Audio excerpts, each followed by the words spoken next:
You are listening to the Lawyer Stories podcast with host Benny Gold.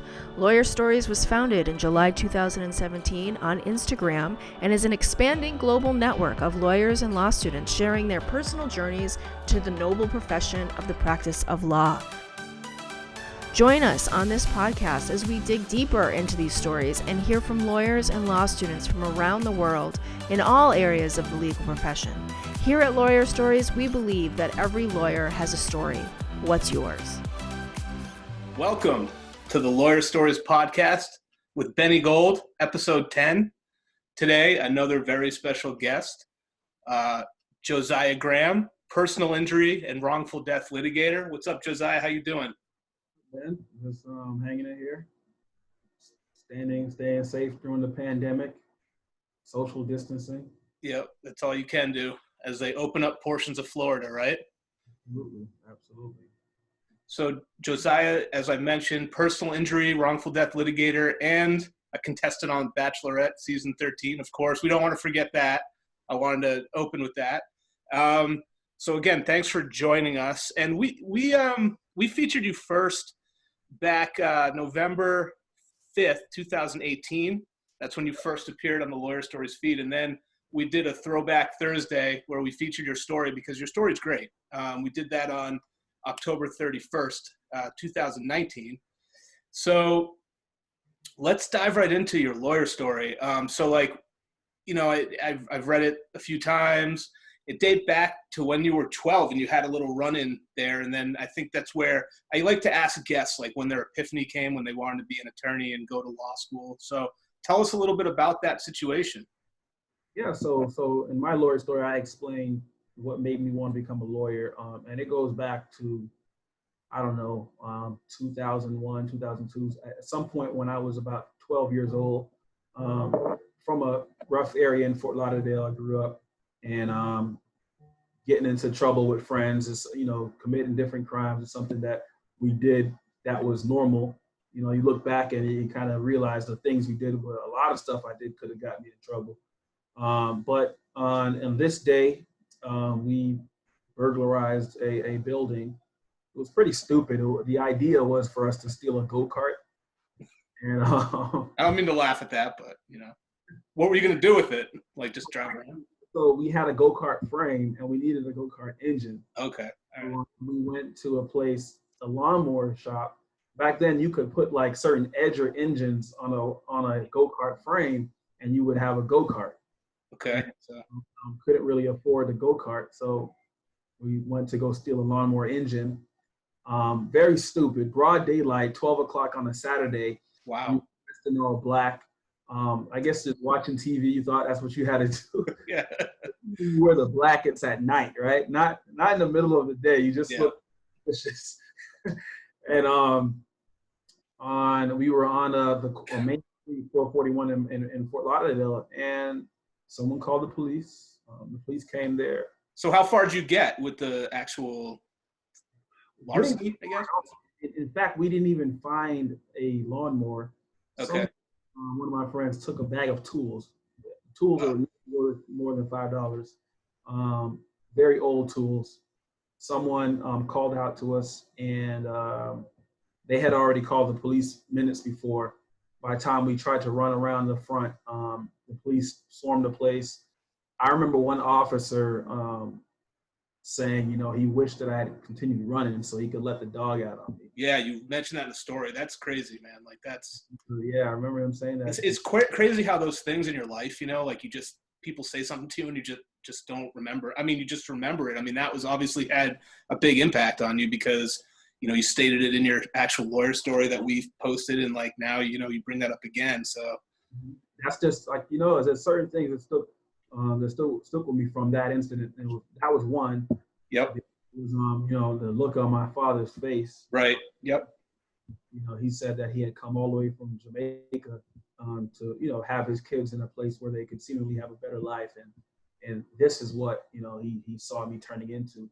So it was a combination of that comment compounded with my experience going through a diversionary program. So when you commit a first offense, oftentimes, especially when you're young, you get a second chance to make that right. And in this case, the Broward County State Attorney's Office gave me an opportunity to go through community service and go to court on a thing called team court. And it was at that time that I met a judge who, looked at my report card and said, and I remember him saying, you could be, what the fuck are you doing, Josiah? Yeah. You could do anything, you could be anything you want to be, including a judge, a lawyer, whatever. And I just remember just that brush with the law. I kind of I looked at him and I was like, I want to do something like this. And ever since that day back in early 2001 or 2000 or 2002, whenever it was, ever since then, I realized that I wanted to be a lawyer. Right. So a little tough love from the judge, I guess you could call it, sort of breaking you down just to build you up a little bit, like, what are you doing? But hey, look at your grades, that sort of thing. And then that was the turning point for you, right? So all right. I think I might be having a little trouble hearing you. Are you having? All right, there we go. I got you back. So yeah, that was the turning point. So, and now things kind of came like full circle for you, right? So like, tell us what it's like to actually practice law in the same community where you were raised. Oh, that's great. So number one, my first job out of law school was at the Broward County State Attorney's Office, that office that gave me that diversionary opportunity. I did that for about 2 years in the juvenile unit under the same prosecutor. The head of the unit was the same prosecutor who was in charge back when I had that little stint. So it was interesting. Oh, wow, okay. Did he remember you and everything? Like, did he know? She did, of course, no. She sees so many. I mean, she sees like tons of people a week, like hundreds probably. But it was an interesting story because I knew her son from high school. Had no idea of the connection. Okay.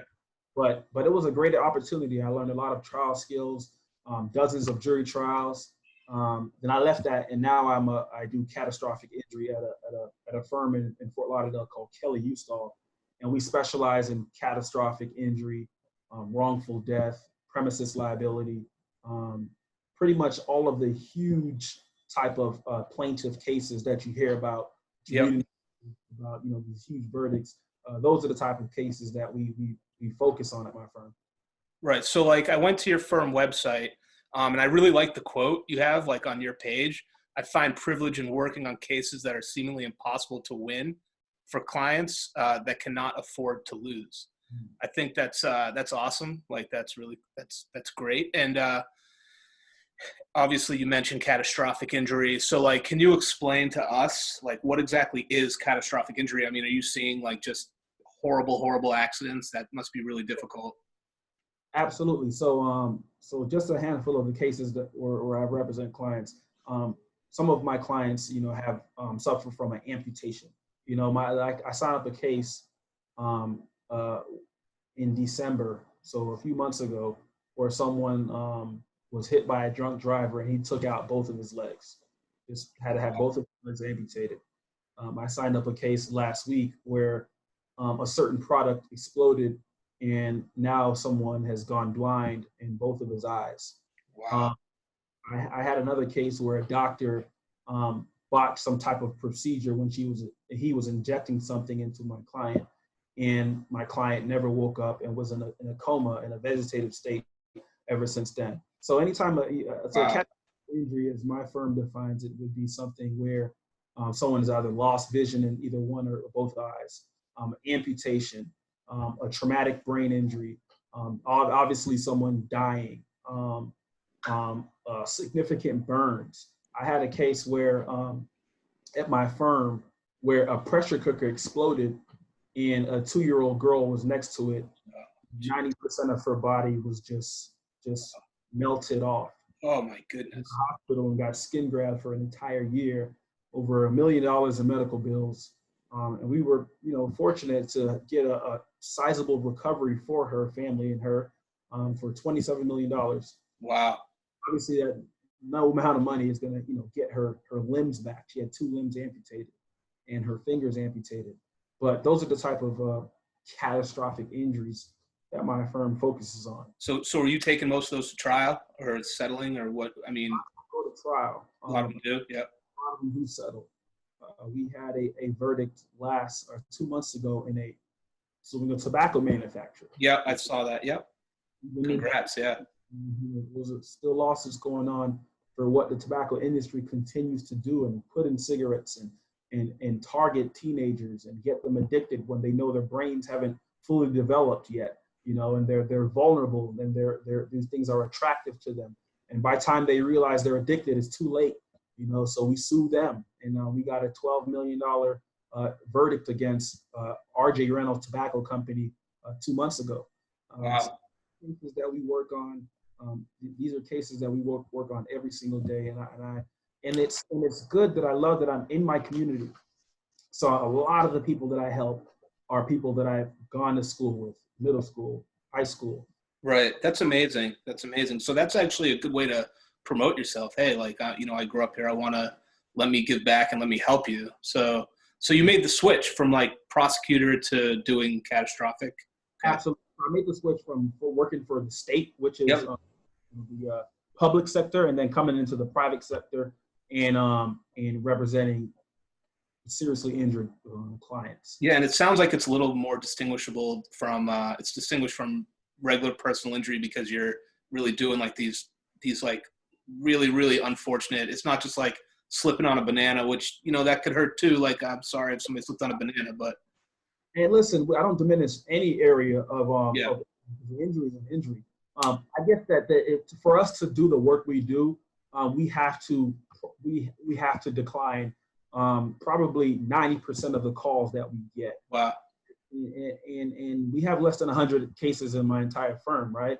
And we have 15 lawyers, but we prioritize our cases on cases that some people in our office will work on one case for an entire year. But again, that one case that someone worked on in my office resulted in a $27 million settlement for a client. So we do prioritize on the type of injury, but I send a lot of other cases to other attorneys who have, some people have a volume practice where they don't focus as much on a particular case because they have so many cases to work on. Right. They just settle. But at our firm, at least at my firm, we don't do that. Okay. So Josiah, what's the best part about being a plaintiff's lawyer? Why do you love it on that end? Well, where I grew up, at least, a lot of people could not afford a lot of things. So whether it was the top-notch or the high-priced criminal defense lawyer, a defense attorney, or a prestigious family law attorney, you couldn't afford them. But in my line of work, I learned very late in life, I didn't realize that you can have a high-priced plaintiff lawyer for free, essentially.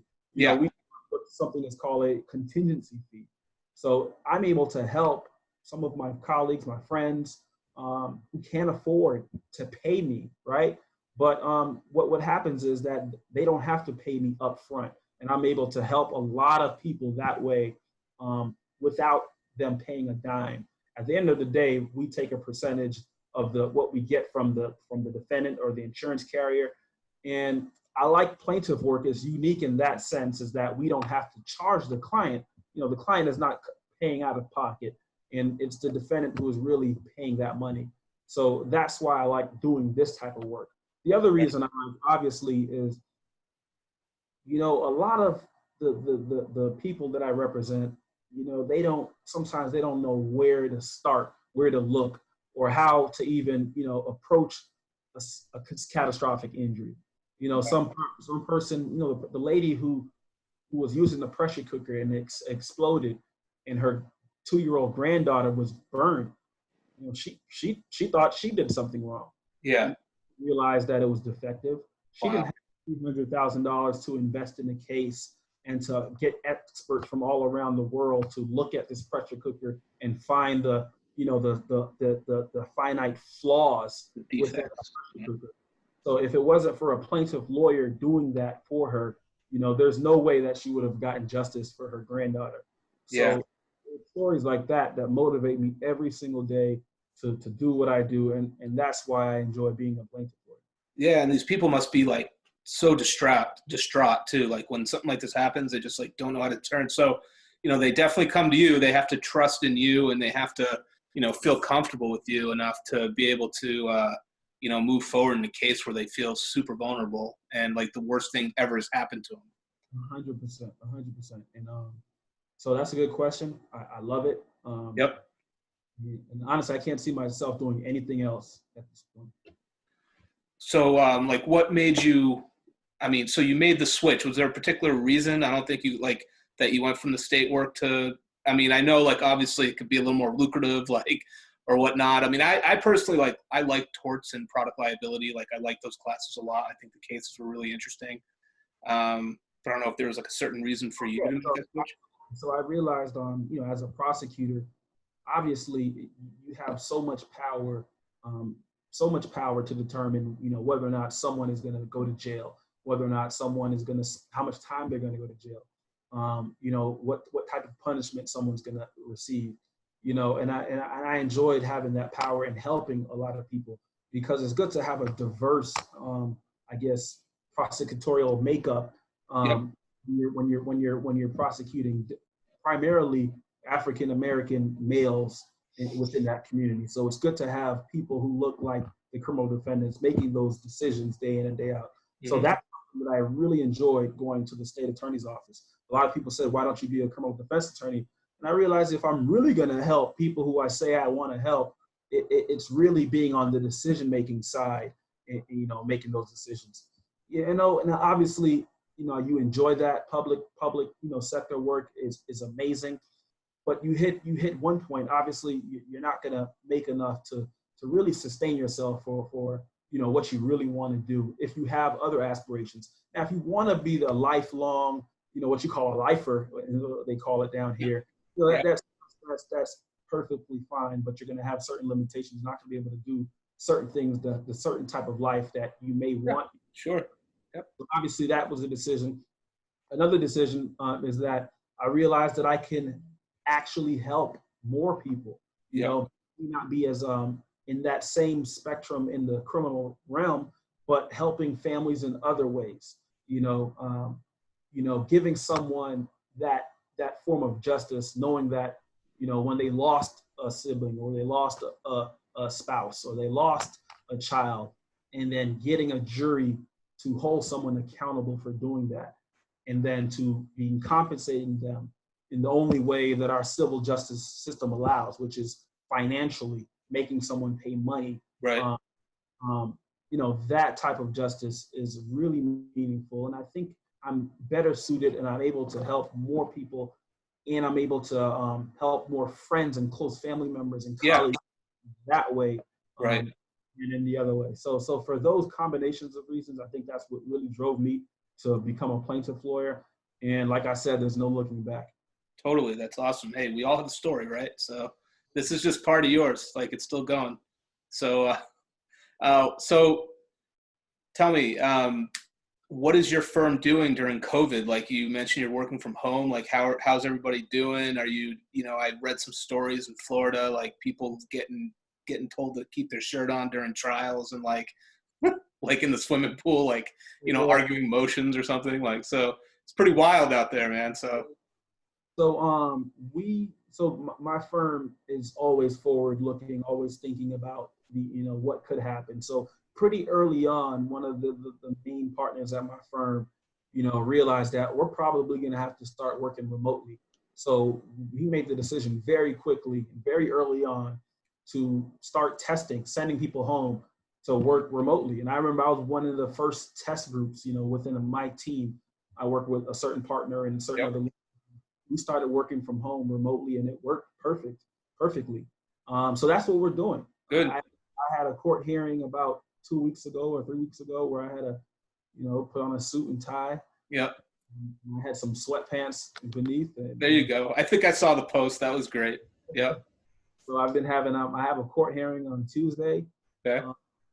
I had a deposition of a corporate representative, meaning, whenever you depose a corporation, they have to obviously designate someone to serve as the representative. So I deposed a representative last Friday, so a week ago.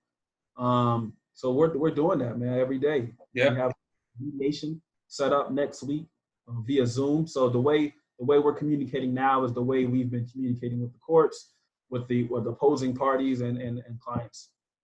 It's great. So it's good to work for a firm that's forward thinking and they want to set you up and keep you healthy, and then you're getting your work done still. So they trust in you, obviously, to get everything done, and you're doing it. So it's great.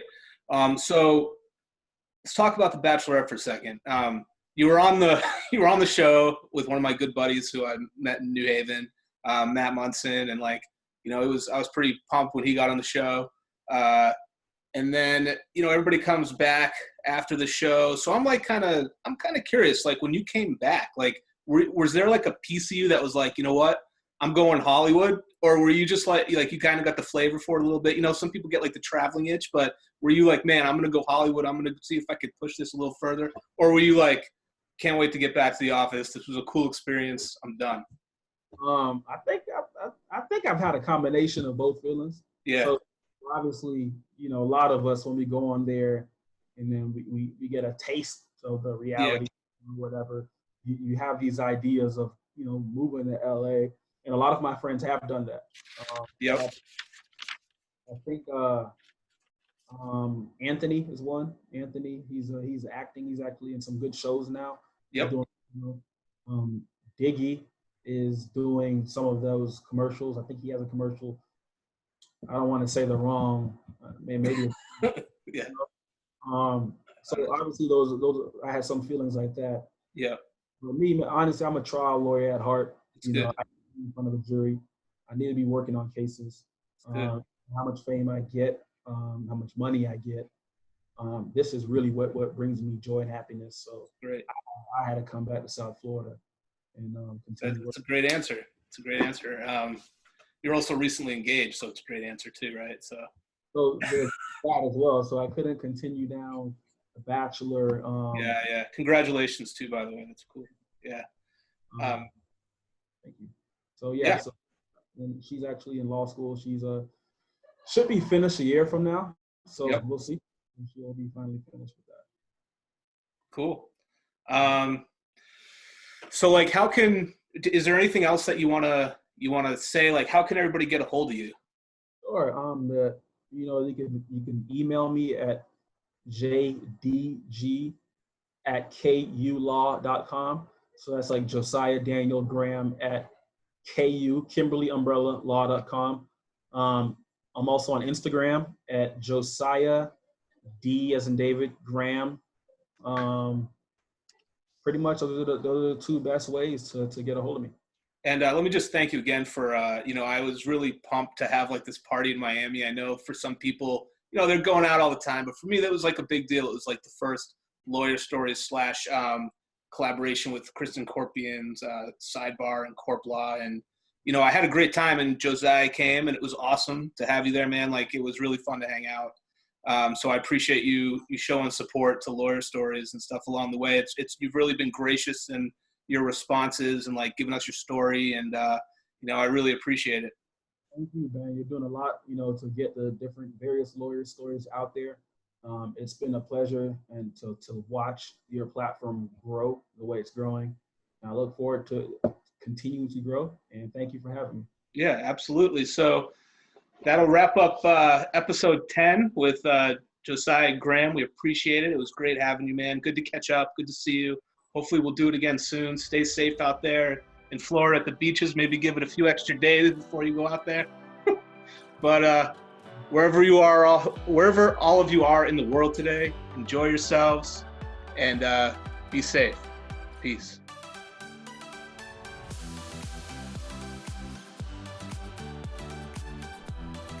The Lawyer Stories podcast is produced by Marketing the Law. Are you looking at your social presence every day? Potential clients are. Learn how to magnetize your brand with the help of Marketing the Law. Find us on Instagram at Marketing the Law to learn more.